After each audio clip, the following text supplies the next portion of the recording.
Oh, that I remember as the most dreadful period of my experiences in Washington. Not It was personal in the sense of it was my president. It had not in the sense of knowing him that well, but just I just felt such a terrible, terrible tragedy for the country, and we didn't know who had done it or what it signified, and it was just shell shock.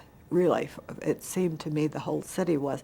Also, the thing that he did that was very noticeable was entice an awfully lot of bright young people to come work for the government. And I've always felt that you need a good government. It doesn't need to be maybe constantly enlarging, but as the population grows, maybe it does. But in any event, so many really bright young people came to Washington in that administration, and it was a very exciting, happy time, basically.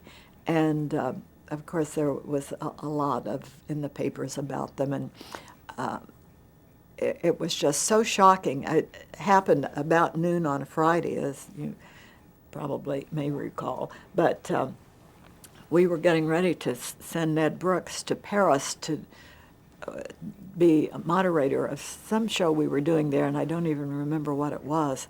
And he had left. He was en route to Boston, where he was going to catch an international flight. And Spivak was in New York. I was alone in the Washington office, and I just, I couldn't imagine what was going to happen. And at some point, we got a message from NBC that all programming would be canceled for the next 3 days.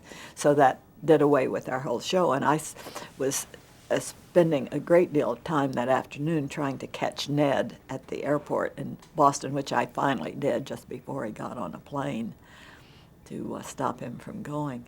But then it was just... the whole city was, I went to the grocery store that night, and I can remember people crying and just walking around.